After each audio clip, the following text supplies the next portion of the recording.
آج کے پرفتن حالات جس میں ہر بندہ آج ایک عجیب سی کشمکش میں ہے، صحیح کیا ہے غلط کیا ہے وہ پرکھنے میں ہی اس کا اکثر وقت چلا جا رہا ہے۔ آخر کس کی بات کو صحیح مانیں، کس کی بات کو غلط مانیں۔ میں دینی باتوں کی بات نہیں کر رہا ہوں، بلکہ آج جو حالات سنائے جا رہے ہیں، بتائے جا رہے ہیں، ان حالات میں کس چیز کی طرف دیکھنا چاہیے انسان کو۔ صبح سے لے کر شام تک میڈیا ہمیں کچھ اور بتا رہا ہے، ہر نیوز چینل کچھ اور خبریں دے رہی ہیں، کچھ عینی جو شاہدین ہیں آنکھوں سے دیکھے ہوئے وہ لوگ کچھ اور بتا رہے ہیں، لیکن کچھ پڑھے لکھے لوگ اور محققین مدققین وہ کچھ اور باتیں بتا رہے ہیں۔ تو ایک عام سا بندہ ان میں الجھ گیا ہے، کس کی بات پر یقین کروں، خواہ وہ بیماری کے نام پر ہو یا جنگوں کے معاملات پر ہو یا حالات کسی بھی۔ میں خاص کسی ایک ٹاپک پر بات نہیں کر رہا ہوں، یعنی آج پوری دنیا جس وبا سے جوجھ رہی ہے، ان میں کس پر اعتبار کریں، ڈاکٹروں کی بات، حکومت کی بات، یا میڈیا کی بات، یا پھر عوام جنہوں نے عینی مشاہدہ کیا ہے، کس کی بات کا اعتبار کیا جائے۔ میرے عزیزو، اس کا خالصتاً ایک ہی حل ہے، آپ اس کی بات کو نہ دیکھیں، اللہ اور اس کے رسول صلی اللہ علیہ وسلم کی بات پر یقین کریں۔ بھروسہ اور اعتماد اور ایمان ہمیں اگر حکم ہے کسی کی بات پر کرنے کا، وہ اللہ اور اس کے رسول صلی اللہ تعالیٰ علیہ وسلم کا ہے۔ رب ذوالجلال نے جو بیان فرما دیا اس پر ایک مسلمان کا یقین ہے، اور اسی طرح میرے آقا صلی اللہ تعالیٰ علیہ وسلم نے جو بیان فرمایا وہ قیامت تک کے لیے اٹل ہے، اور ان تمام چیزوں پر یقین رکھنا ایک مسلمان کا فرض عین ہے۔ باقی رہی باتیں جھوٹ بھی ہو سکتی ہیں، سچ بھی ہو سکتی ہیں، ان میں آپ الجھ کر کے اپنے آپ کو پریشان نہ کریں۔ لیکن میں ایک بات اپنے بچوں کو، نوجوانوں کو اور سب لوگوں کو جن کے اندر تھوڑی بہت بھی عقل ہے، ان سے میں یہ گزارش کروں گا، جب بھی دنیا میں کوئی حالات پیدا ہوں، سب سے پہلے اس کو تاریخ میں دیکھ لیں، احادیث میں اس سلسلے میں کوئی ہمیں روشنی ملتی ہے، یقیناً ملے گی۔ آج حالات ایسے ہیں کہ خود یا تو ہم ڈھونڈنے کی کوشش کر رہے ہیں، کسی سے پوچھتے نہیں۔ اگر آپ نے کسی بھی ابھرتے ہوئے مسئلے کو دیکھا اور آپ کا ذہن الجھنے لگ گیا، تو سب سے پہلی ذمہ داری ہے آپ کی مسلمان ہونے کی حیثیت سے علماء سے، مدققین محققین علماء سے رابطہ کریں اور پوچھیں کیا مصطفیٰ کریم صلی اللہ تعالیٰ علیہ وسلم کی احادیث میں، آپ کے فرامین میں، آپ کی باتوں میں کہیں اس مسئلے کے بارے میں کوئی بات ملتی ہے۔ یقیناً وہ ڈھونڈ کر تمہیں بتائیں گے۔ کوئی شوشہ خالی نہیں چھوڑا گیا ہے اسلام میں، کچھ نہ کچھ اس کے متعلق رہنمائی تمہیں ملے گی۔ آج کے ان حالات پر میں آپ کو احادیث کریمہ کی طرف لے کر کے چلنا چاہتا ہوں۔ اے مومنوں، اے مسلمانوں، آج اپنا بستر، اپنا تکیہ، اپنا اوڑھنا بچھونا آپ حدیث رسول کو بنا لو۔ اس کے علاوہ اس وقت تمہاری خیر خواہی کرنے والی کوئی بھی تعلیم نہیں ہے، میں دیکھ رہا ہوں۔ کوئی بھی دوسری نیوز، کوئی بھی دوسرے اخبار تمہاری خیر خواہی یا تمہیں صحیح علم دینے کی حد تک ہے ہی نہیں، سوائے حدیث رسول صلی اللہ علیہ وسلم کے۔ میں مسلمانوں سے تو یہ ضرور گزارش کروں گا، مومنین سے، کہ تم زیادہ سے زیادہ کثرت سے رسول کریم صلی اللہ تعالیٰ علیہ وسلم کی احادیث کی طرف آؤ۔ سب سے بہترین ہدایت اگر کچھ ہے تو خود میرے آقا صلی اللہ تعالیٰ علیہ وسلم نے فرمایا، نہ خیر الہدی ہدی رسول اللہ صلی اللہ علیہ وسلم۔ یعنی میں یہ حدیث عرض نہیں کر رہا ہوں، مفہوم عرض کر رہا ہوں کہ بہترین اگر کوئی ہدایت ہے تو رسول کریم صلی اللہ علیہ وسلم کی دی ہوئی ہدایت ہے۔ اور علماء کو بھی یہی چاہیے کہ انہی احادیث کی روشنی میں ہی عوام تک باتیں رکھیں۔ آج کے جو حالات ہیں بہت تیزی سے بدل رہے ہیں۔ میں نے آخر میں غالباً شب قدر کے موقع پر یا ہماری ختم قرآن کی محفل میں عرض کیا تھا، بہت ساری احادیث جو قیامت کے قریب ہونے والے معاملات کو بیان کرتی ہیں، جس میں ایک حدیث میں یہ بھی تھا کہ ہر 20 سال کے بعد زمانہ پوری طرح سے تبدیل ہو جائے گا، یعنی بہت تیزی سے پہلے جو 10 سال پہلے تھا، 20 سال پہلے تھا، اب وہ چیزیں نہیں رہیں گی، اکثر بدل جائیں گی۔ آپ خود دیکھیں، آج آپ 2020 میں چل رہے ہیں، ہم اگر 2000 میں چلے جائیں یا 2001 میں چلے جائیں تو بہت تبدیلی ہے۔ ہو سکتا ہے اس میں کچھ بچے ہوں جو اب 2000 کے بعد پیدا ہوئے ہوں، لیکن 2000 میں جو لوگ تھے، چاہے وہ بچے ہوں، جوان ہوں، وہ اچھی طرح سے جانتے ہیں کہ ہمارے ہاتھوں میں کیا تھا اور آج کیا ہے، ہمارے گھروں میں اس وقت کیا تھا اور آج کیا ہے، ہمارے چلنے پھرنے اور تمام تر سہولیات میں اس وقت کیا تھا، اب کیا ہے۔ بہت ساری چیزیں تبدیل ہو چکی ہیں۔ یہ تبدیلی ہمارے لیے بہت بڑی عبرت ہے میرے عزیزو، بہت بڑی عبرت ہے کہ ہم بہت تیزی سے قیامت کی طرف بڑھ رہے ہیں۔ میں بہت ساری حدیثیں مطالعے میں رکھا ہوں، اب اگر اس ٹاپک پر میں بیان کروں تو مجھے لگتا ہے کہ ایک سلسلہ شروع ہو جائے گا، سیریز ہو جائیں گی۔ میں آج ابھرتی ہوئی ایک چیز کو آپ کے سامنے لانا چاہتا ہوں۔ ایک نیوز نے مجھے چونکا دیا، ایک خبر جس کو سن کر کے میں خود چونک گیا کہ اسرائیل جو پوری دنیا کی برائیوں کا جڑ بن چکا ہے یہودیوں کی وجہ سے، ورنہ تو وہ ہمارے یروشلم بیت المقدس ارض مقدس ہے، میں اس پاک زمین کے متعلق نہیں کہہ رہا ہوں، یہودیوں کی جو آماجگاہ ہے، ان کے جو فتنوں کا مرکز بنا رہے ہیں، تو جہاں پوری دنیا کے لیے خرابی اور بہت ساری چیزوں کو وہاں سے گائیڈ لائنز ملتی ہیں، اب ان یہودیوں کے جو ناپاک عزائم اور منصوبے تھے، پہلے سے بھی تھے، اس پر میں نے کافی بحث کی ہے اور گفتگو بھی کی ہے، خطاب کیا ہے کہ پوری دنیا کو کنٹرول کرنے کی کوشش میں لگے ہوئے ہیں۔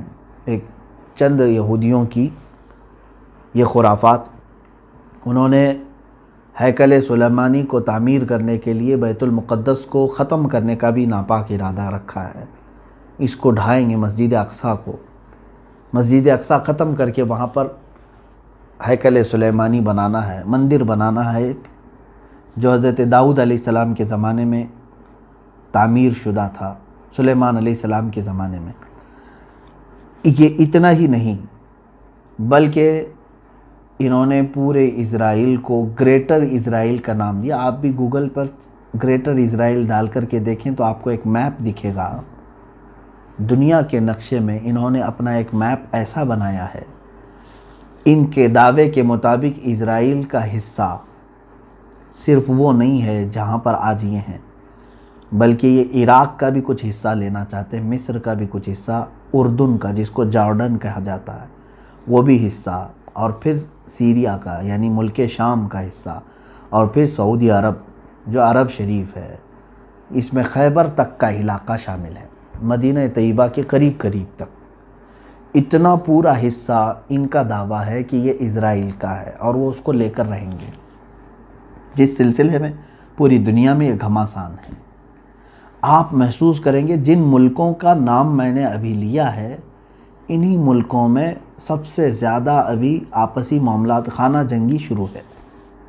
آپ مصر کے حالات بھی دیکھیں، پائیدار نہیں ہیں، عراق کو پوری طرح تباہ کر دیا گیا ہے، ملک شام کی حالت کیا ہے آج، اور جارڈن میں بظاہر دیکھنے کو ایک حکومت نظر آتی ہے، ورنہ وہاں پر بھی یہودیوں کی غلامی بہت زیادہ ہے، اور سعودی، ان کو تو دوسرا نام اگر یہودی کہا جائے، جو بادشاہ بیٹھے ہوئے ہیں، جو وہاں پر منتظمین ہیں، میں ان کی بات کر رہا ہوں، سارے ملک کے باشندوں کے لیے نہیں، تو میں سمجھتا ہوں کہ یہ کوئی خراب بات نہیں ہے، وہ مکمل ان کی غلامی میں ہے، بلکہ بہت سارے ایسی باتیں لیک بھی ہوئی ہیں کہ سعودی عرب کے جو ذمہ دار لوگ ہیں انہوں نے اسرائیل کے بہت سارے خفیہ میٹنگیں اٹینڈ کی ہیں، جن کی ویڈیو لیک ہوئی تھی۔ کیا ضرورت تھی کہ ایک اسلامی کنٹری کو ایک اسرائیل کے یعنی وہاں کے منتظمین کے ساتھ میٹنگ اٹینڈ کرنے کی. بہرحال ان تفصیلات میں نہیں جاتا. اب جو چیز میں عرض کرنے جا رہا ہوں اس کے لیے تھوڑی سی میں نے تمہید آپ کے سامنے رکھی. برسوں سے تقریباً 100 سال کے قریب ہونے کو آ گئے. اسرائیل اپنی ہجرت وہاں یعنی یہودی اپنی ہجرت کرتے کرتے کرتے اسرائیل میں کافی بڑی تعداد میں آ گئے. پہلے تو یہ ایک چھوٹے سے حصے میں تھے اور بڑھتے بڑھتے بڑھتے اب پورے فلسطین کو انہوں نے اپنے اندر کر لیا ہے. اب فلسطین تھوڑا سا رہ گیا، اسرائیل بڑھ گیا. غزہ کی ایک پٹی ہے، اس کے اطراف پورے اسرائیلی آباد ہیں، یہودی آباد ہیں.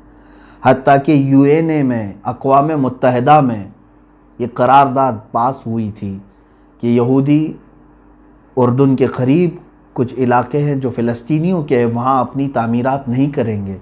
اس کے باوجود اسرائیل نے UN کی مخالفت کرتے ہوئے ابھی تقریباً 2 لاکھ یہودیوں کو اس میں آباد کیا ہے. کئی بستیاں آباد ہو چکی ہیں. میں قریب آ رہا ہوں. آپ سوچ رہے ہوں گے یہ باتیں کیوں چھیڑ رہے ہیں. میں قریب آتا ہوں آپ کے. یہودیوں کو لا کر کے یروشلم میں بسایا جا رہا ہے. یروشلم یہ وہی شہر ہے جس میں بیت المقدس ہے. اب یروشلم کا جو لوکیشن ہے وہ تقریباً دنیا کے 3 بڑے ادیان کے لیے مقدس ہے. عیسائیوں کے لیے بھی، کیونکہ بیت اللحم وہاں ہے، عیسیٰ علیہ السلام کی پیدائش جہاں ہوئی تھی. یہودی بھی اس کو مقدس مانتے ہیں اور مسلمان بھی، کیونکہ وہ ہمارا قبلہ اول ہے اور مصطفیٰ کریم صلی اللہ تعالیٰ علیہ وسلم کی معراج کا مبدأ ہے. وہاں سے حضور اکرم صلی اللہ تعالیٰ علیہ وسلم کی معراج کی شروعات ہوئی تھی، یعنی آسمانوں پر جانے کی. تو اس اعتبار سے یہ تینوں بڑے مقدس، یہ تینوں بڑے ادیان کے لیے مقدس حیثیت رکھتا ہے یہ علاقہ. اب یروشلم کے لیے ظاہر سی بات ہے مسلمان بھی، عیسائی بھی اور یہودی بھی، تینوں کا وہاں پر کچھ نہ کچھ دعویٰ رہا ہے.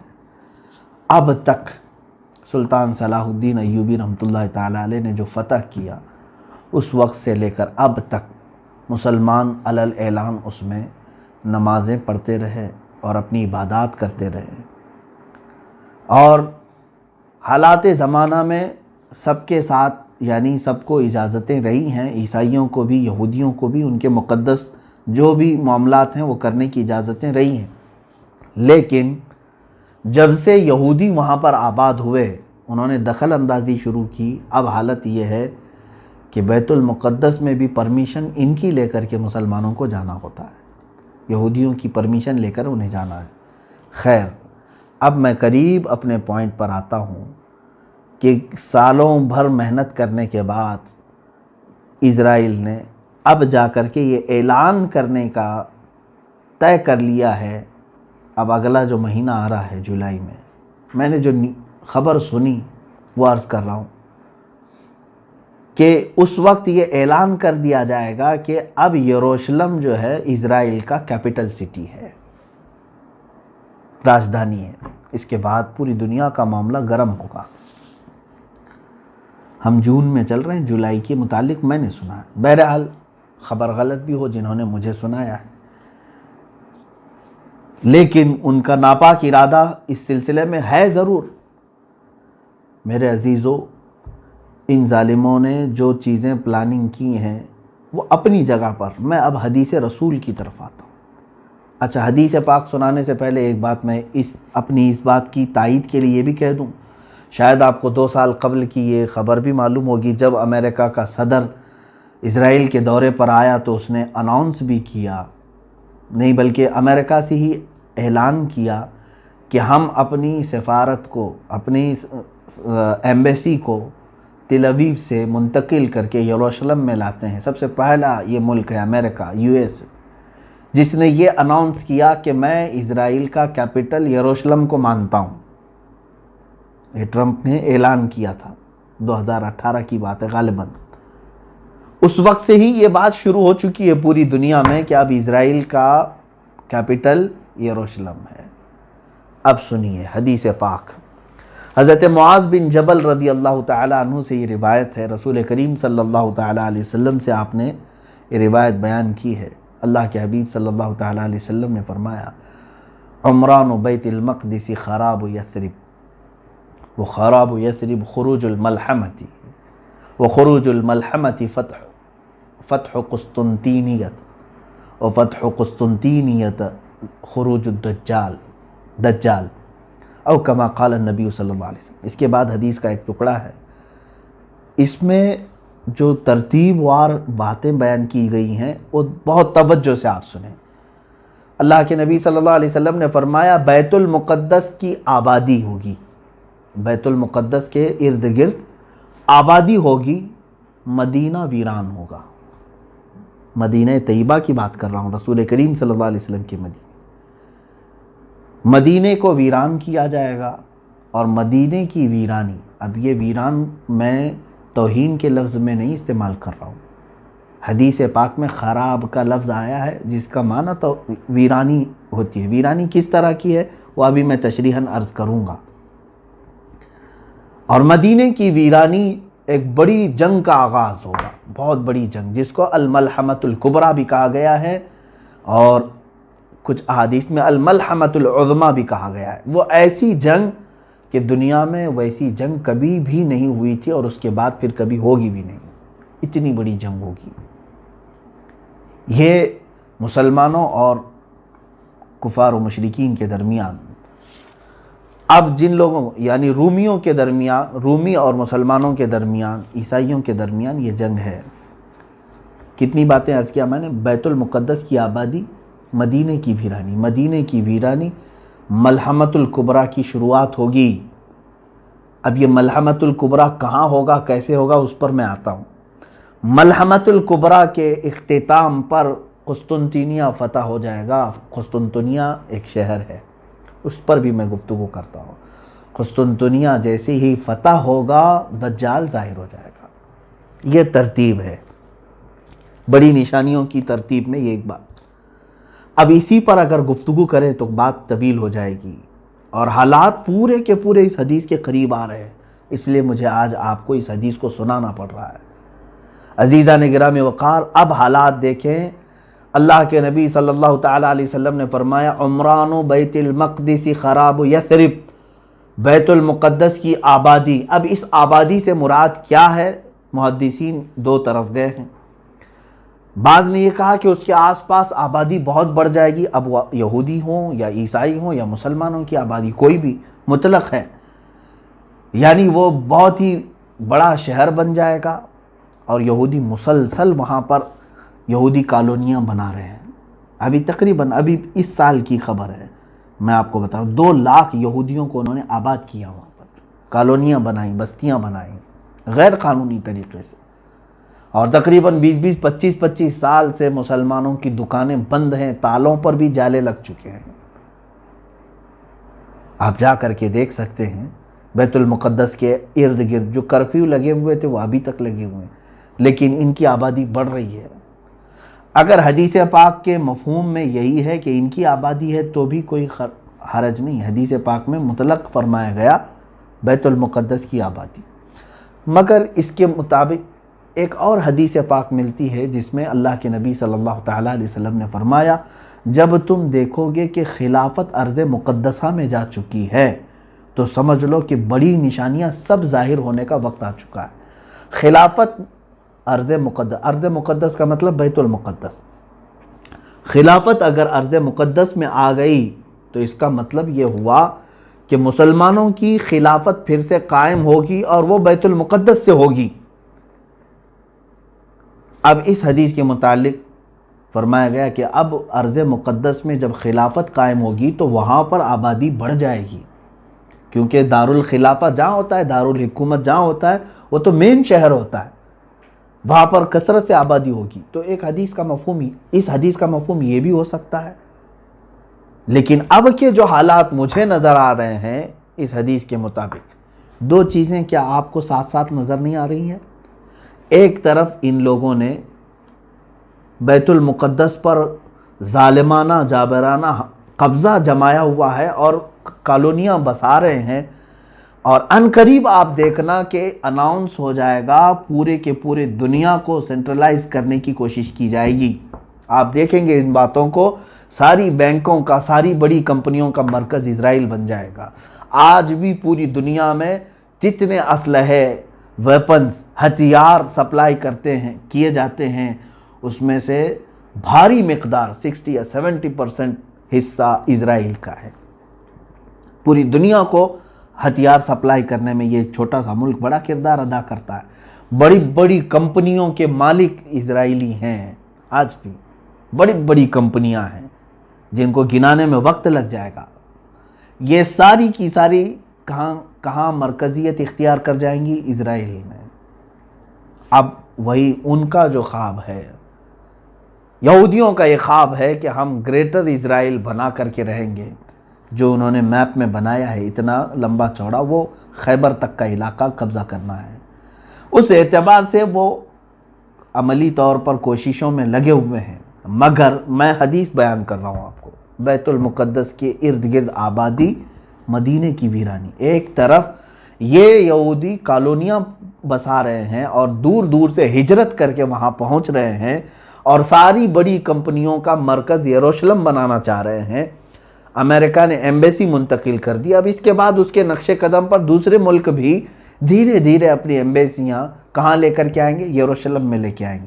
دوسری طرف ادھر مدینہ طیبہ کو دیکھیں، مدینہ طیبہ مسلسل 3 ماہ ہو چکے مسجد نبوی کو بند رکھا گیا ہے۔ اب مدینے کی ویرانی سے کیا مراد ہے؟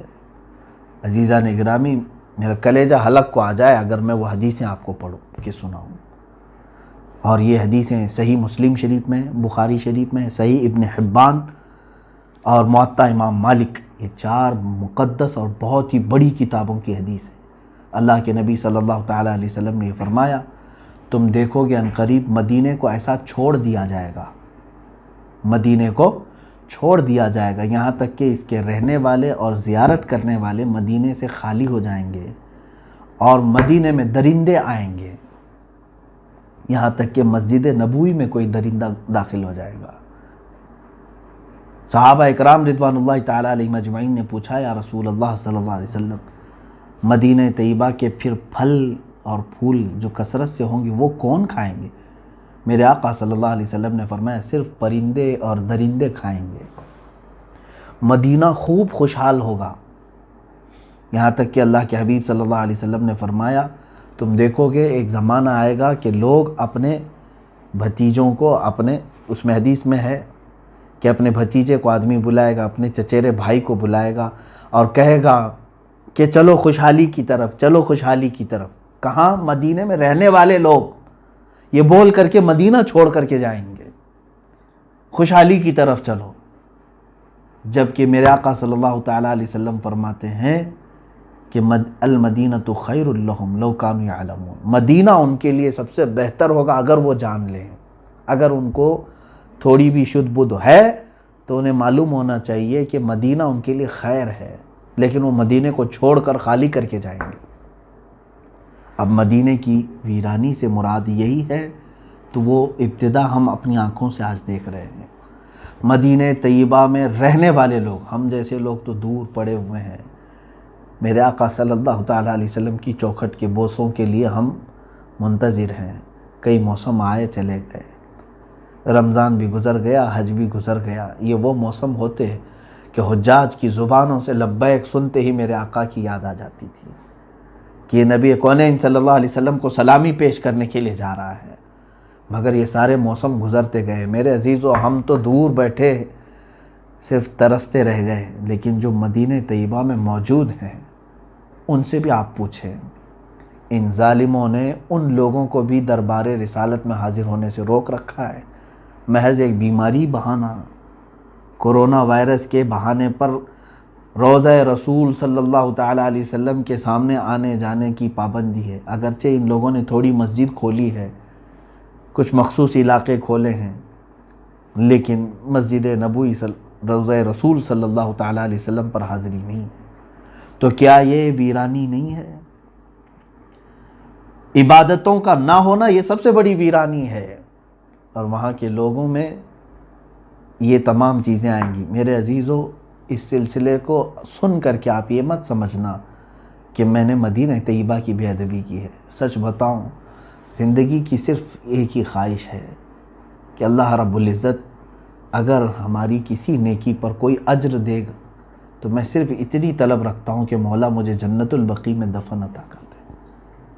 میں مدینہ طیبہ کے لیے عزیزان گرامی وقار یہ کوئی دکھاوے کی یا ریاکاری کی بات نہیں کر رہا ہوں، یہ اخلاص کے ساتھ اللہ کی بارگاہ میں ہمیشہ دعا کرتا بھی رہتا ہوں۔ مگر ان حدیثوں میں جو باتیں ہیں اس کو آپ یہ نہ سمجھ لیں کہ کیا مدینہ ایسا ویران ہو جائے گا، یہ تو میرے مصطفیٰ کریم صلی اللہ علیہ وسلم نے بیان فرمایا، لیکن جو لوگ چھوڑ کر کے جائیں گے مدینہ، جو باشندے ہوں یا زائرین ہوں جو خالی کریں گے، ان کے بھی متعلق مدینہ طیبہ کی فضیلتوں میں میرے آقا صلی اللہ تعالیٰ علیہ وسلم نے فرمایا، صحیح مسلم شریف کی حدیث ہے، مدینہ طیبہ ایک بھٹی کی طرح ہے، آگ کی بھٹی جس طرح سے ہوتی ہے کہ لوہے کو اس میں ڈالیں تو جس طرح سے بھٹی میل کچیل کو نکال دیتی ہے، سونے کو آپ سونار کے پاس دیں وہ تپاتا ہے آگ میں، جتنا ویسٹیج ہے وہ نکل جاتا ہے، پیوریٹی باقی رہتی ہے۔ میرے آقا صلی اللہ علیہ وسلم نے فرمایا مدینہ ہر خبیث کو اپنے اندر سے نکال کر باہر کرے گا، صرف وہی رہ جائیں گے جو طیب ہوں گے، صرف وہی رہ جائیں گے۔ یہ چند دنوں کے لیے ہو سکتا ہے مدینہ طیبہ کی ویرانی، لیکن دوسری حدیثوں میں یہ بھی ملتا ہے، اللہ کے نبی صلی اللہ تعالیٰ علیہ وسلم نے فرمایا دجال مدینے میں نہیں آئے گا، یاجوج ماجوج مدینے میں نہیں آئیں گے، بڑے بڑے فتنے مدینے میں نہیں آئیں گے۔ اور میرے آقا صلی اللہ علیہ وسلم نے یہ بھی فرمایا ان الایمان لا یأزر الی المدینۃ کما تأزر الحیۃ الی جحرہا، ایمان پوری دنیا سے لوٹ کر کے مدینے میں ایسا آ جائے گا جیسے سانپ گھوم پھر کر کے واپس اپنے سوراخ میں آ جاتا ہے، اپنے بل میں جیسے آ جاتا ہے سانپ۔ اللہ کے حبیب صلی اللہ علیہ وسلم فرماتے ایمان مدینے میں رہ جائے گا۔ تو ویرانی سے مراد یہ نہیں ہے کہ ہمیشہ کے لیے خراب ہو جائے گا، یہ چند دنوں کے لیے ہو سکتا ہے۔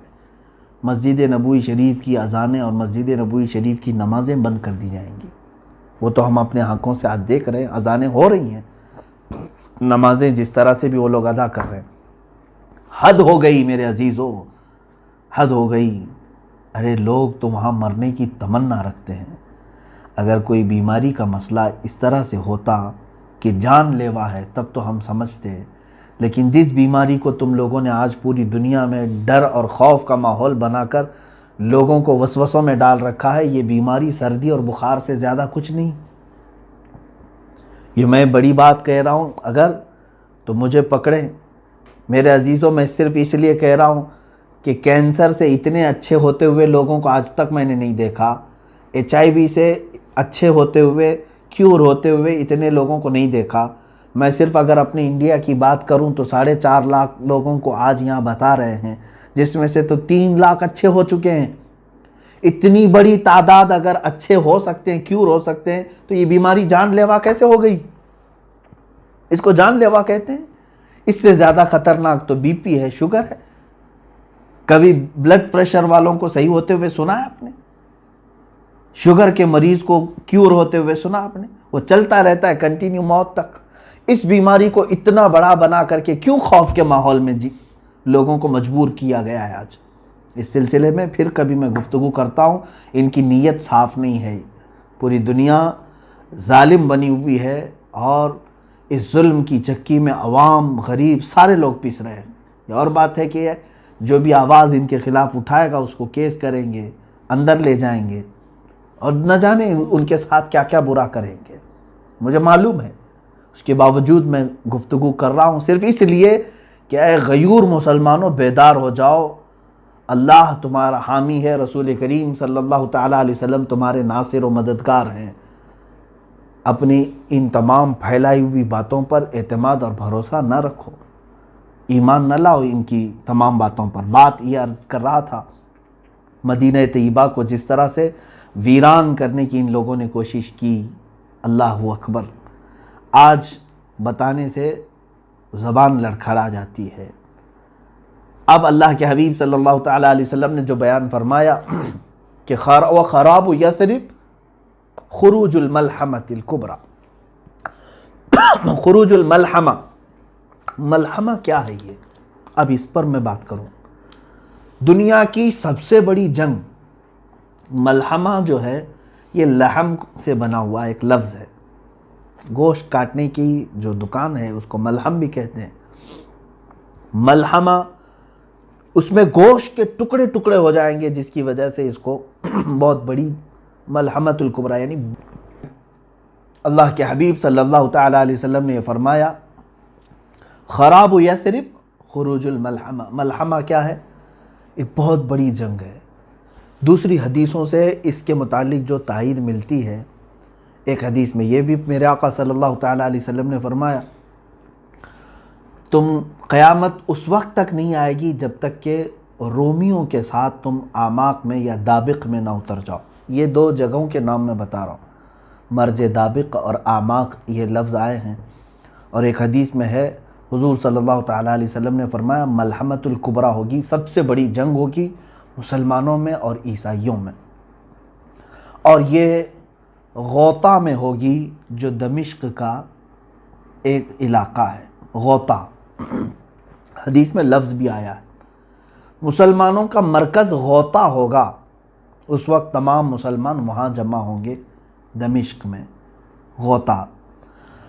اور جو جنگ ہوگی وہ علاقہ ہے مرج دابق، جو حلب کے قریب ہے. ایک بہت بڑا میدان ہے، اب بھی موجود ہے، جس کو آج انگلش میں ایلیپو کہتے ہیں، وہ حلب ہے.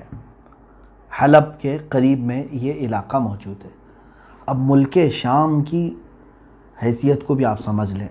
قیامت کی نشانیوں میں اللہ کے حبیب صلی اللہ علیہ وسلم نے یہ بھی فرمایا کہ جو مومن ہوں گے وہ سب ملک شام کی طرف ہجرت کر جائیں گے. سب کس طرف جائیں گے؟ ملک شام کی طرف، جس کو سیریا کہتے ہیں، اور عربی میں کچھ لوگ سوریا کہتے ہیں. سیریا کی طرف سب لوگ چلے جائیں گے. آج آپ یہ سوچ رہے ہوں گے کہ سیریا چھوڑ کر کے لوگ جا رہے ہیں، اور ایسے حالات میں آپ کہہ رہے ہیں کہ سارے لوگ سیریا میں آئیں گے. چاہے پورا سیریا آج خالی ہو جائے، پھر بھی مجھے میرے آقا صلی اللہ علیہ وسلم کی حدیث پر یقین ہے. میرے آقا نے فرمایا کہ پورے مومنین ہجرت کریں گے تو ضرور وہ ہجرت کریں گے. آج یا کل تمام مومنین وہ جمع ہوں گے، کیونکہ شام جو ہے ارض حشر و نشر ہے. یعنی قیامت کا میدان ملک شام کو بنایا جائے گا. یہ بھی حدیث پاک میں ہے. قیامت کا میدان کہاں ہوگا؟ ملک شام کو بنایا جائے گا، اور تمام مومنین ملک شام کی طرف ہجرت کر کے جائیں گے. اب یہ جو ملحمۃ الکبریٰ ہے، سب سے بڑی جنگ، کتنے لوگوں کے مقابل میں آپ کھڑے ہوں گے جانتے ہیں آپ؟ ایک حدیث میں ہے اللہ کے حبیب صلی اللہ تعالیٰ علیہ وسلم نے فرمایا، اس وقت رومی، پہلے سے حالات اگر میں بتاؤں تو یہ ہے کہ میرے آقا صلی اللہ علیہ وسلم نے فرمایا، تم اور عیسائی، یعنی تم اور مسلمان اور رومی عیسائی صلح کے ساتھ چل رہے ہوں گے. یعنی ایک دوسرے کے ساتھ صلح کر کے ساتھ ساتھ چل رہے ہوں گے، اور ان دونوں کا جو دشمن ہوگا اس سے لڑ رہے ہوں گے. کئی سالوں تک یہ بات چلے گی. عیسائیوں کا بھی جو دشمن ہے اور مسلمانوں کا بھی جو دشمن ہے، ہو سکتا ہے وہ یہودی ہوں، اینٹی کرائسٹ جن کو کہا جاتا ہے، وہ لوگ ہوں، ان کے ساتھ لڑ رہے ہوں گے. اس کے بعد ایک دن ایسا ہوگا کہ ایک عیسائی رومی وہ صلیب توڑ دے گا اور بدعہدی کریں گے. اس صلح میں وہ لوگ صلح کو توڑ کر کے بد شکنی کریں گے، تو پھر مسلمانوں اور عیسائیوں میں ایک بہت بڑی جنگ ہوگی. اس وقت سارے عیسائی جو جمع ہوں گے، 80 جھنڈوں تلے وہ لوگ جمع ہوں گے. کتنے؟ 80 جھنڈے. ہر جھنڈے کے تحت، ہر جھنڈے کے نیچے 12,000 لوگ ہوں گے. اس اعتبار سے تقریباً کتنے ہو گئے؟ 9,60,000 کے قریب. 9,60,000 کی فوج ایک طرف ہوگی. یوں سمجھ لیں کہ مومنین کے مخالفت میں، مسلمانوں کے مخالفت میں پورا کفر جمع ہو جائے گا. اس میں جہاں جہاں یہ لوگ ہوں گے سب کو جمع کر لیں گے. یہی ملحمۃ الکبریٰ ہے، سب سے بڑی جنگ ہے. اور اس جنگ میں مسلمان کس طرح ہوں گے؟ بعض حضرات نے کہا کہ وہ امام مہدی کی قیادت میں لڑیں گے، لیکن حدیثوں میں ایسا لفظ تو ہے نہیں. ہو سکتا ہے کہ امام مہدی کے بغیر بھی لڑیں. قیادت کون کرے گا، کیسے کرے گا، اس کے متعلق وضاحت نہیں ملتی. لیکن البتہ یہ بات ہے کہ ان میں سے 1/3 لوگ مسلمانوں میں سے 1/3 کے قریب 1/3 بھاگ جائیں گے، اور میرے آقا صلی اللہ علیہ وسلم نے فرمایا وہ ایسے ہوں گے کہ اللہ تعالیٰ کبھی ان کی توبہ قبول نہیں کرے گا، وہ ہمیشہ کے لیے مردود مریں گے، ان کی توبہ کبھی نہیں قبول ہوگی، وہ جہنم میں جائیں گے، جو میدان چھوڑ جائیں گے، اور 1/3 اس میں سے شہید ہوں گے، دوسرا 1/3، یعنی 3 حصے کریں گے اگر مسلمانوں کے، تو 1/3 میدان چھوڑیں گے، 1/3 شہید ہو جائیں گے۔ ہم افضل الشہداء، حدیث میں فرمایا گیا کہ وہ شہیدوں میں سب سے افضل ہوں گے، وہ شہیدوں میں سب سے افضل، باقی جو 1/3 بچے ہوں گے یہ ان پہ فتح پالیں گے، ان پہ فتح پالیں گے، یہ میرے آقا صلی اللہ علیہ وسلم نے فرمایا ہے تو فتح ہوگی۔ یہ ملحمۃ الکبریٰ ہے، یہ کہاں لڑی جائے گی، کیسے لڑی جائے گی، سب میرے آقا صلی اللہ علیہ وسلم نے صاف بیان فرمایا۔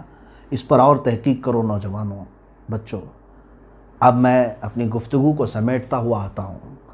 جو حالات آج تھے، جس کی طرف آج اشارے مل رہے ہیں، پورے دنیا کی پولیٹکس گرم ہو چکی ہے، اس سلسلے میں نے یہ حدیث عرض کی۔ میں آخری یہ 2 باتیں عرض کر کے کچھ تبصرہ کروں، اور جیسے ہی ملحمۃ الکبریٰ ختم ہوگی، حدیث پاک کے لفظ ہیں فتح قسطنطینیہ۔ قسطنطنیہ کیا ہے؟ یہ آپ ہو سکتا ہے یہ لفظ سن رہے ہوں، حالانکہ یہ پرانا لفظ ہے اور علم والے جانتے بھی ہیں۔ یہ ترکی کا وہی شہر ہے جس کو آج استنبول کہا جا رہا ہے۔ اس شہر کے فتح کے سلسلے میں بھی میرے آقا صلی اللہ تعالیٰ علیہ وسلم نے بشارت دی تھی۔ اول جیش غزاہا، ایک حدیث پاک میں ہے، وہ سب سے پہلا لشکر جو غزوہ کرے گا یا جہاد کرے گا اور قسطنطنیہ فتح کرے گا، وہ لوگ بلا حساب و کتاب جنت میں جائیں گے۔ وہ فتح قسطنطنیہ جو ہے وہ پہلے کے دور میں ہو چکی ہے، حضرت عمر فاروق رضی اللہ تعالیٰ عنہ کے زمانے میں، اور اس کے بعد کئی مرتبہ جو ہے یہ شہر فتح ہوا ہے۔ سلطان محمد فاتح کا بھی نام آتا ہے اس میں، جو قسطنطنیہ جنہوں نے فتح کیا، کافروں کے ہاتھ میں گیا پھر فتح کیا، ان کے ہاتھ میں گیا پھر فتح کیا۔ اب تو چونکہ یہ ترکی کے پاس ہے، ترکی کا بڑا شہر ہے، اور ابھی ترکی میں مسلمان ہیں، اسلامی حکومت ہے، لیکن جہاں تک خدشہ میرا ہے، میں اپنی بات کر رہا ہوں، ہو سکتا ہے یہ ترکی کے ہاتھ سے نکل جائے گا، استنبول شہر، یہ پھر سے عیسائیوں کے ہاتھ میں ہو سکتا ہے چلا جائے، اور ایک زمانے تک ان کے ہاتھ میں رہے گا، کیونکہ آج کے جو حالات بتا رہے ہیں، لبرلزم وہاں پر کافی بڑھ چکا ہے، جو بلکہ میں اگر بتاؤں، آپ تحقیق کریں، ترکی کی حکومت کا جو آئین ہے، وہاں کا جو نظام ہے، اس میں بھی یہ چیز موجود ہے کہ وہ ترکی کوئی ایک مذہبی حکومت نہیں، یعنی وہاں کا کوئی سرکاری مذہب نہیں ہے، بلکہ وہ جیسے انڈیا ہے سیکولر ہے، ہمارا کوئی سرکاری مذہب نہیں، اسی طرح سے ترکی کا بھی انہوں نے بنایا ہے۔ جب خلافت عثمانیہ ختم ہوئی تھی تب یہ بنایا گیا تھا اس طرح سے کہ موجودہ صدر نے اسلامی کام زیادہ کیے ہیں، لیکن آج بھی وہاں کا نظام ہے وہ سیکولر ہے، اور آج بھی بہت سارے وہاں امریکہ کے پٹھو موجود ہیں، بہت سارے ایسے جو منافق ہیں، وہ اپنے ماحول کو بڑھانے کی کوشش کر رہے ہیں۔ تو مجھے جہاں تک اندیشہ لگتا ہے استنبول ان کے ہاتھ سے جائے گا اور عیسائیوں کے قبضے میں رہے گا، چونکہ حدیث پاک میں جو ترتیب بتائی گئی ہے، پہلے عمران و بیت المقدس، بیت المقدس کی آبادی اور مدینہ کی ویرانی، مدینہ کی ویرانی ملحمۃ الکبریٰ کا ظہور ہوگا، یعنی بڑی جنگ ہوگی۔ اب وہ بڑی جنگ سالوں تک نہیں چلے گی۔ ایک بات یہ بھی سمجھ لے، جیسے وار نہیں ہے یہ world war first, world war 2 جس طرح سے ہوئی، بہت سارے لوگ اس کو ورلڈ وار 3 بھی سمجھ رہے ہیں۔ میں جہاں تک سمجھتا ہوں یہ ورلڈ وار 3 کی بات نہیں ہے جو ملحمۃ الکبریٰ میں بتائی گئی ہے، ورلڈ وار 3 ہو سکتی ہے آپسی ممالک میں، لیکن یہ جو ہے وہ صرف 2 دن 3 دن یا 4 دن کا ذکر آیا ہے۔ وار جو ہے کنٹینیو چلتی رہتی ہے۔ یہ جیسے جنگ بدر ہوئی 1 دن میں ختم ہوئی، جنگ احد تھی 1 دن میں ختم ہوئی، اسی طرح سے ملحمۃ الکبریٰ بھی جو ہے یہ بہت لمبے سالوں تک یا مہینوں تک نہیں چلے گی، زیادہ سے زیادہ اس کی مدت 1 ہفتہ ہو سکتی ہے احادیث پاک کی روشنی کے مطابق۔ تو عزیزان گرامی، اب ملحمۃ الکبریٰ کے ختم کے بعد کیا ہوگا؟ قسطنطنیہ فتح ہوگا۔ تو فتح ہونے کی جو بات کی گئی ہے، اگر آلریڈی پہلے سے وہ مسلمانوں کے قبضے میں ہے تو پھر فتح کی بات کیسے فتح کی بات کیسے ہو سکتی ہے؟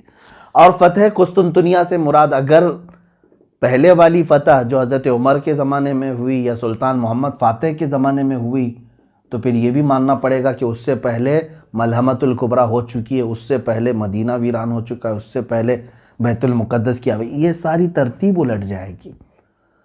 تو اسی لیے میں نے کہا کہ ہو سکتا ہے استنبول شہر آج کا یعنی عیسائیوں کے قبضے میں چلا جائے، پھر فتح ہوگا، اور وہ فتح کیسے ہوگی؟ جنگ سے نہیں، بلکہ حدیث پاک میں ہے وہ الملحمۃ الکبریٰ میں سے 1/3 جو لشکر تھا مسلمانوں کا، وہی جائیں گے فتح قسطنطنیہ کے لیے، اور وہ امام مہدی کی قیادت میں ہوں گے، امام مہدی کی قیادت میں ہوں گے۔ اس میں یہ بتایا گیا ہے کہ وہاں پر وہ لوگ بغیر کسی قتل کے، بغیر کسی لڑائی کے قسطنطنیہ کو کیسے فتح کریں گے؟ مسلمان نعرہ لگائیں گے، لا الہ الا اللہ واللہ اکبر، جیسے وہ ایک بار بلند آواز سے کہیں گے اس کا ایک حصہ فتح ہو چکا ہوگا، دوسری مرتبہ کہیں گے تو استنبول کا دوسرا حصہ فتح ہو چکا ہوگا، یہ حدیث پاک میں موجود ہے۔ تیسری مرتبہ مسلمان نعرہ تکبیر اس طرح بلند کریں گے، لا الہ الا اللہ واللہ اکبر، قسطنطنیہ یعنی استنبول شہر فتح ہو چکا ہوگا۔ اب جو بات بتانی ہے وہ بہت اہم ہے، بہت اہم ہے۔ یہاں تک کی بات تھی، جیسے یہ قسطنطنیہ فتح کر کے ابھی اپنی یعنی تھکان کو دور بھی نہیں کر چکے ہوں گے، اسی وقت ایک آدمی ان کے پیچھے سے یہ اعلان کرے گا کہ اے مسلمانوں، دجال ظاہر ہو چکا ہے، تمہارے گھروں میں گھس کر کے تمہارے بیوی بچوں کو ختم کر رہا ہے، تو سارے پریشان ہو جائیں گے۔ ایک آفت ابھی ختم نہیں ہوئی تھی کہ دوسری آفت آ گئی۔ اب دجال کے ظہور کی خبر جیسے ہی سنیں گے، اس وقت میرے آقا صلی اللہ تعالیٰ علیہ وسلم فرماتے ہیں 10 گھوڑ سوار، گھوڑے کا ذکر ہے، 10 گھوڑ سوار قسطنطنیہ سے نکلیں گے، پھر وہ ارض مقدس کی طرف آئیں گے یا اپنے وطن آئیں گے، اور بہت تیزی سے آئیں گے، جبکہ وہ خبر شیطان نے پھیلائی تھی جھوٹی ہوگی۔ پہلے جو شیطان کہے گا کہ دجال آ چکا، ڈرانے کے لیے، لیکن جب وہ تمام مسلمان واپس اپنے اپنے گھر آئیں گے تب حقیقت میں دجال آ چکا ہوگا۔ اب سنیں، بڑی بات ہے، اللہ کے نبی صلی اللہ علیہ وسلم نے فرمایا میں ان میں سے ہر گھوڑ سوار کو جانتا ہوں، اس کا نام بھی، اس کے باپ کا بھی نام، اور اس کے گھوڑوں کے رنگ بھی جانتا ہوں۔ یہ رسول کریم صلی اللہ علیہ وسلم نے فرمایا۔ اس کا مطلب مجھے یہ بھی لگتا ہے کہ گھوڑ سواری قیامت تک ختم نہیں ہوگی، یا ایک حدیث پاک میں یہ بھی ملتا ہے کہ لوگ اپنے پرانے ہتھیار کی طرف واپس آ جائیں گے، پرانے ہتھیار کی طرف واپس آ جائیں گے، یہ حدیث پاک میں ملتا ہے۔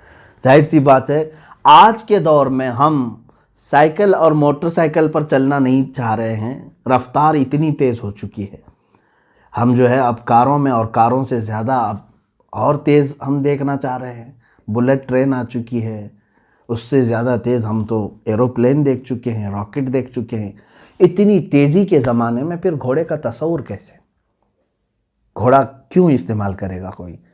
لیکن حدیث پاک میں اگر آیا ہے تو یقیناً میرا یقین کہتا ہے، میرا ایمان ہے یہ کہ یقیناً لوگ گھوڑے پر ہی سواری کریں گے، اور اس وقت اپنی پرانے ہتھیار، ہو سکتا ہے اس کی وجہ یہ ہو سکتی ہے، جیسے کہ ایک سائنسدان نے کہا ہے، بڑا سائنٹسٹ ہے، اس نے بھی یہ بات کہا کہ میں ورلڈ وار 3 کے بارے میں تو نہیں جانتا کہ کیسے ہوگی، بائیولوجیکل ہوگی جیسے ابھی بہت سارے لوگ کہہ رہے ہیں وائرس پیدا کیا گیا ہے، اگر پیدا کر کے ایک ملک دوسرے ملک کو تباہ کرنے کی کوشش کر رہا ہے تو یہ بائیولوجیکل وار ہے، ایک دوسرے کو مطلب وبا پھیلا کر کے ختم کرنا، یا پھر ٹیکنالوجی کے اعتبار سے ہوگی کہ مطلب آن لائن جو ہے اس کا پورا سافٹ ویئر ہیک کر لیا، اس کی بینک کرپٹ کر دیا، یہ بھی ایک وار ہے، یا پھر جو ہے بارود سے ہوگی، پیٹروٹ میزائل سے ہوگی، کس سے ہوگی، ورلڈ وار 3، اس کے بارے میں پکا کسی کو علم نہیں۔ اس سائنٹسٹ نے بھی یہ کہا، یہ تو مجھے نہیں معلوم کہ ورلڈ وار 3 کس طرح کی ہوگی، لیکن یہ میں ضرور بتاؤں گا کہ ورلڈ وار 4 اگر ہوئی تو پھر وہ لکڑیوں اور تلواروں سے ہی ہوگی۔ وہ کیوں؟ اس سے پوچھا گیا تو اس نے کہا ورلڈ وار 3 میں لوگ اپنے پاس جو کچھ بھی ہے ایک دوسرے پر ڈال کر کے سب تباہ کر چکے ہوں گے، ان کے پاس کچھ بھی نہیں بچا ہوگا۔ یہ ہو سکتا ہے، یہ تشریح سمجھنے فہم کے قریب ہے۔ ہر ملک آج ایک دوسرے کو ڈرا رہا ہے اپنے نیوکلیائی پاور ہونے کا، اس کے پاس نیوکلیئر ہے اور ڈرا رہا ہے ایک دوسرا ملک اور ممالک کے درمیان۔ یہ رسہ کشی تو آج اتنی عروج پر آ گئی ہے، بارڈر کے مسئلے آج دیکھ رہے ہیں ہم۔ ہر ایک ملک جو ہے اب اس میں جو بڑے بڑے جو ممالک ہیں جن کے پاس آج بارود ہے، نیوکلیائی پاور ہے، اگر ان میں سے کسی نے بھی نیوکلیائی پاور کا استعمال کیا تو انجام اتنا خطرناک ہوگا۔ آپ نے تاریخ پڑھی ہوگی کہ امریکہ نے ناگاساکی اور ہیروشیما پر جو نیوکلیائی بم گرائے تھے، ایٹم بم گرائے تھے، آج سے وہ تقریباً 80 سال کے قریب ہو گئے، زیادہ عرصہ ہو گیا، 70 سال کے قریب ہو گئے، آج تک وہ زمین بنجر ہے، وہاں سے کوئی ایک سبزہ نہیں اگتا، وہاں کے لوگ معذور پیدا ہوتے رہے سالوں تک۔ اتنی خطرناک اس کی زہریلی گیس ہے، اور اگر وہ اس زمانے کا نیوکلیئر تھا، اب اس وقت اور پتہ نہیں اس میں کتنا ڈیولپ کر چکے ہوں گے۔ ایک ایک ملک کے پاس اتنا نیوکلیئر ہے کہ یہ دنیا کو پوری دنیا کو ختم کرنے کے لیے اپنا وہ استعمال کر سکتے ہیں، اور اگر کسی ملک نے تھوڑا سا بھی ایک دوسرے کے حق میں استعمال کیا تو مجھے جہاں تک لگتا ہے سارے ویپن، سارے مشینیں، ساری چیزیں ختم کر دی جائیں گی، سارے تار ٹوٹ جائیں گے، نہ کوئی مشین ہوگی، نہ کوئی موبائل ہوگا، نہ کوئی سیٹلائٹ ہوگا۔ پھر لوگ کس چیز پر آئیں گے؟ واپس اسی کلاڑی پر آئیں گے، انہی تلواروں پر، انہی لاٹھیوں پر آئیں گے۔ تو یہ ہو سکتا ہے، اور قیامت کی نشانیوں میں یہ ہے۔ بہرحال بات میری طویل نہ ہو جائے، عزیزان گرامی وقار، آج پوری دنیا کے حالات اس طرف آ رہے ہیں، آپ غور سے دیکھنا کہ بیت المقدس کی طرف آپ کی توجہ ہمیشہ رہے۔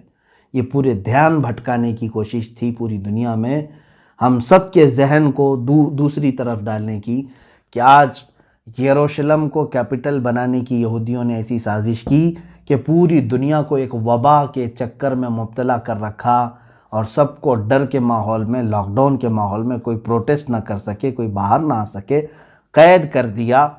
ایک طرف اسلامی ممالک جن کو ہم کہہ رہے ہیں ان کو زرخرید غلام بنا چکا ہے، یہ سارے سعودی ہوں، جتنے بھی اس کے ہم نوا ہوں، ان میں سے کسی کے بھی اندر اس کے خلاف بولنے کی ہمت نہیں، جسارت نہیں، بلکہ اب تو یہ اپنے بارڈر بھی اسرائیل کے استقبال کے لیے کھولنے کو تیار ہیں۔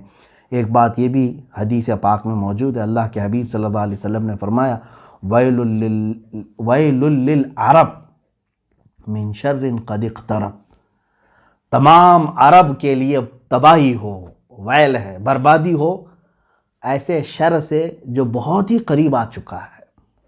ایک حدیث پاک میں ایک ایسا فتنہ اٹھے گا کہ عرب سب تباہ ہو جائیں گے، عرب سب مریں گے۔ اب وہ کون سا فتنہ ہوگا وہ ہم دیکھ رہے ہیں، اور حدیث پاک کے لفظ یہ ہیں، میرے آقا صلی اللہ علیہ وسلم نے فرمایا اس فتنے میں جتنے عرب مارے جائیں گے وہ سب جہنم میں جائیں گے، قتلاہا فی النار۔ حضور صلی اللہ علیہ وسلم نے فرمایا اس فتنے کے جتنے مقتولین ہیں، جتنے مارے جائیں گے وہ سب جہنم میں ہوں گے، کیونکہ یہ سب دنیاوی غرض سے لڑ رہے ہوں گے آپس میں، اور یہ دنیاوی غرض سے لڑ کر کے مر رہے ہوں گے اور یہ جہنم میں جائیں گے۔ ہو سکتا ہے یہ وہی زمانہ ہے جس میں عرب تباہی کی طرف جائیں گے، ان کی تباہی قریب ہے۔ اور میں نے ایک حدیث پاک اس سے قبل بھی آپ کے سامنے رکھی تھی۔ اللہ کے حبیب صلی اللہ تعالیٰ علیہ وسلم نے فرمایا ایک بادشاہ ہوگا، اس کے مرنے کے بعد اس کی گدی کو، اس کے تخت کو حاصل کرنے کے لیے 3 لوگ لڑیں گے، اور تینوں کو وہ تخت نہیں ملے گا، یہاں تک کہ یہ قتل و خون ریزی عام ہو جائے گی، اور یہ تباہی کا ایک دہانا شروع ہوگا۔ آج کے جو وہاں عرب کے بادشاہ کی جو سچویشن ہے وہ ایسی ہی ہے۔ میں یہ ایگزیکٹ نہیں کہہ رہا کہ اسی زمانے کے لیے یہ بات کہی گئی، ہو سکتا ہے اس کے بعد بھی ہوگا، لیکن حالات یہ بتا رہے ہیں کہ اس بادشاہ کے مرنے کے بعد یہاں پر بھی 3 دعوے دار ہیں۔ آلریڈی 2 کراؤن پرنسز کو ان لوگوں نے 2 کراؤن پرنس کو انہوں نے ہٹایا، اب تیسرا یہ جو بیٹھا ہوا ہے۔ اب دیکھیں حالات کس کروٹ پر لے جاتے ہیں۔ میں حالات کی طرف لے کر کے آیا، اے مسلمانوں، ان حالات میں بھی میرے آقا صلی اللہ تعالیٰ علیہ وسلم نے ہماری دستگیری فرمائی ہے، ہماری رہنمائی فرمائی ہے۔ افسوس ہے اس وقت جو ہے ہمارے بچے گیم میں مبتلا ہیں، ٹک ٹاک میں مبتلا ہیں، بہت سارے ایسی خرافات اور واہیات میں مبتلا ہیں، پوری رات پورا دن اس طرح کی فحاشیت میں مبتلا ہیں، تو ہمیں معلوم نہیں کہ دنیا کہاں چل چکی اور کون سے پلاننگ ہو چکی ہیں۔ اسی لیے میں بارہا یہ کہتا ہوں کہ اٹھو